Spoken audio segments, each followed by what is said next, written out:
Hello.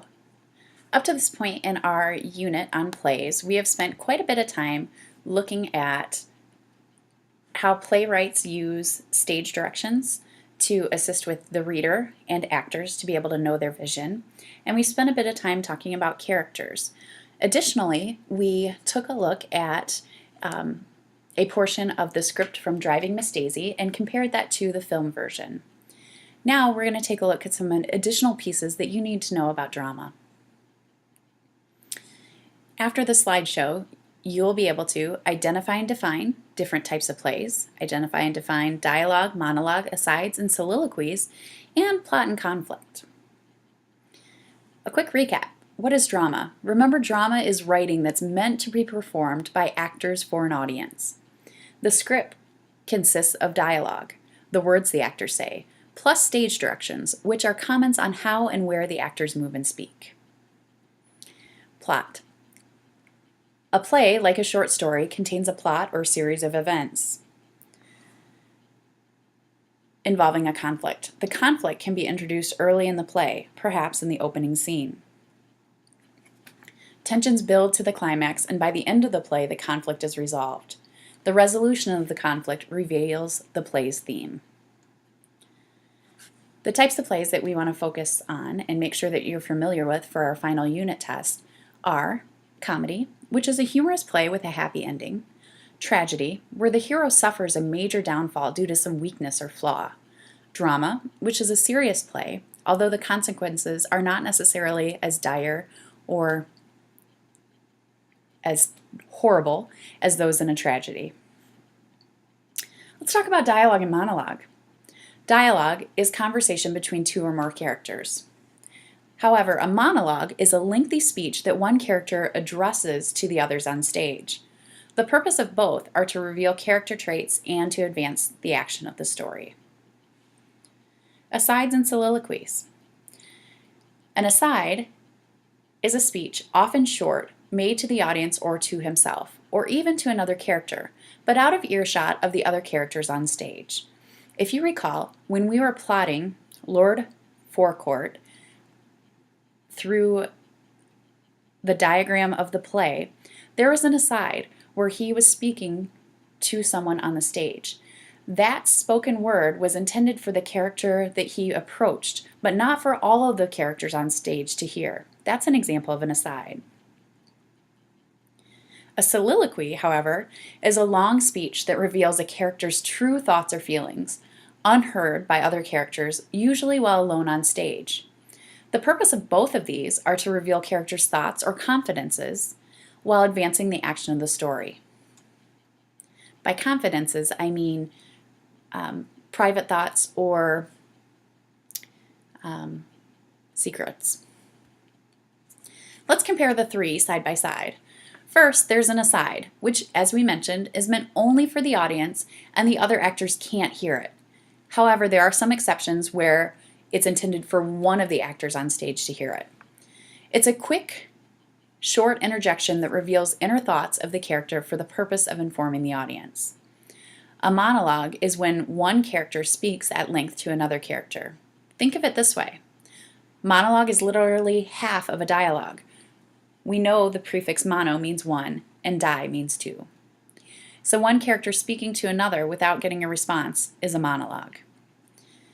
The third, soliloquy, is when a character is speaking his thoughts out loud for the audience to hear. Soliloquies are often spoken when the character believes he is alone. This technique frequently reveals a character's innermost thoughts, including his feelings, state of mind, motives, and intentions. The difference between a soliloquy and an aside simply has to do with the length of what is being shared. I want to share with you an example of an aside. This gentleman is going to break away from the conversation with the female doctor, and he's going to give an aside, a brief description of what his thoughts are on what she's asking of him. He does the cue of holding the clipboard up to show the aside for learning.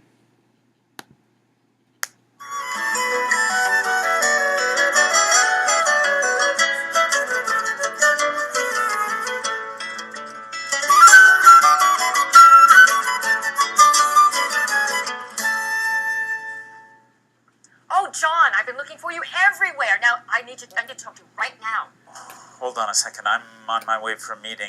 Do we need to talk about this right now? Absolutely, right now. Now, All right. listen, hear me out, and don't interrupt like you always do. I just had a meeting with the Director for Education for the department, and we've decided that your unit has to take a 10% cut, and I need you to design 4 problem-based modules for the fall. I need your help on this. Interrupt? Who could get a word in edgewise the way she speaks? And a 10% cost cut? We can't possibly do that. We just went through a cost-cutting exercise, and we've done our share. The other units haven't done theirs. And 4 PBL units? Impossible. Who's going to design them with summer schedules? I'm sorry, Ellen. My meeting can wait. I'll just arrive late. It sounds like you've been handed some big problem that you have to resolve. Can you tell me more about what's going on? So when the male doctor turns away and addresses the screen, that is the aside. As you notice, the female doctor did not have any kind of response to what he was saying. His irritation over her saying that he interrupts her all the time, and his reaction to the news that she brought. The next example that I'm going to show you is a monologue. This is from the movie Miracle, where the U.S. hockey team is preparing to go against the Russian team, which was a team that was considered to be a much higher level team than they were. The purpose of this monologue is to motivate the team before they hit the ice.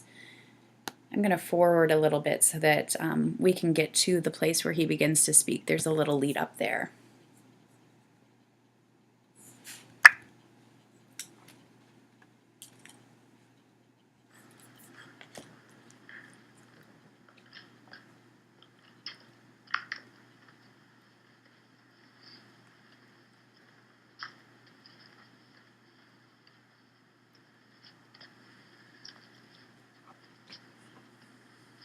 Great moments are born from great opportunity. And that's what you have here tonight, boys.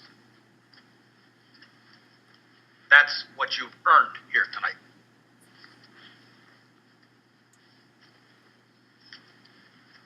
One game. If we played them 10 times, they might win 9. But not this game. Not tonight. Tonight, we skate with them. Tonight, we stay with them. And we shut them down because we can.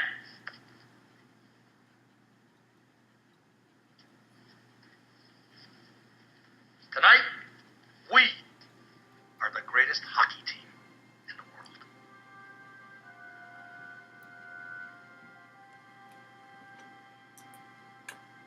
You were born to be hockey players. Every one of you. You were meant to be here tonight.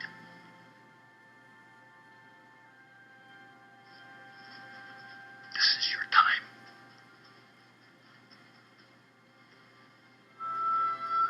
Their time is done. It's over. I'm sick and tired of hearing about what a great hockey team the Soviets have. Screw them. This is your time. Now go out there and take it.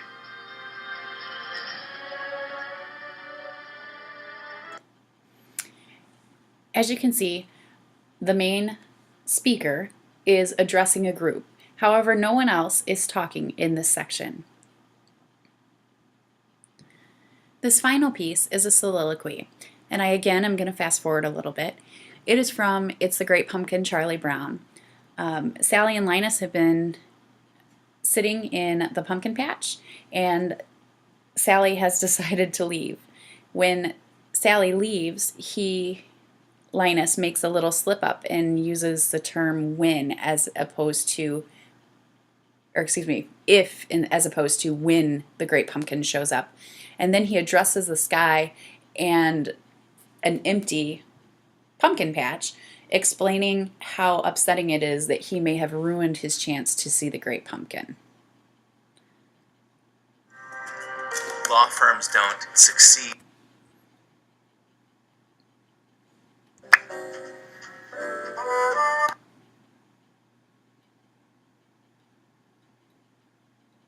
Still put in a good word for you. Good grief. I said if. I meant when he comes. I'm doomed. One little slip like that can cause the Great Pumpkin to pass you by. Oh, Great Pumpkin, where are you? As you can see, he's addressing the sky and the group, showing his innermost thoughts and fears. So the next thing that is going to happen is I'm going to show you two different clips, and it's going to be your turn to create either a monologue or a soliloquy for one of the characters in the snippets. So I want you to take a look and watch both of them and know that you're going to be picking one of the characters from the screen to be able to do a little character description, and then to create your choice of either a monologue or a soliloquy to their reaction to the scene. So I'm going to play through both of them. Know that this first one is from a classroom in a movie called Ferris Bueller's Day Off. In 1930, the Republican-controlled House of Representatives, in an effort to alleviate the effects of the anyone, the Great Depression, passed the the tariff bill, the Hawley-Smoot Tariff Act, which raised or raised tariffs in an effort to collect more revenue for the federal government. Did it work? Anyone know the effects? It did not work, and the United States sank deeper into the Great Depression. Today, we have a similar debate over this. Anyone know what this is, class? Anyone? Anyone seen this before? The Laffer curve. Anyone know what this says? It says that at this point on the revenue curve, you will get exactly the same amount of revenue as at this point. This is very controversial. Does anyone know what Vice President Bush called this in 1980? Anyone? Something DOO economics. Voodoo economics.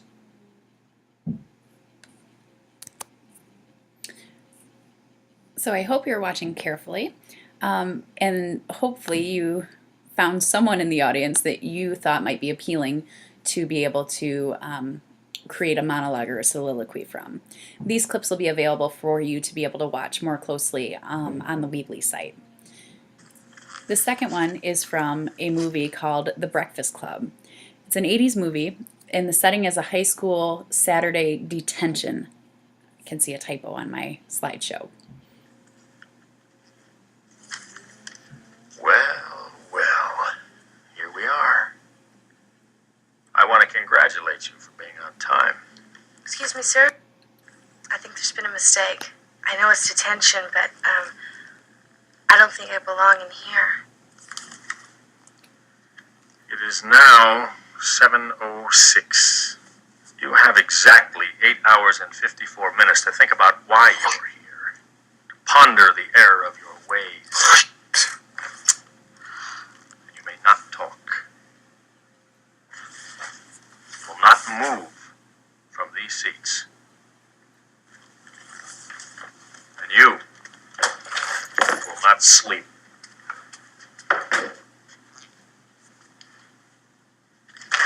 All right, people, we're going to try something a little different today.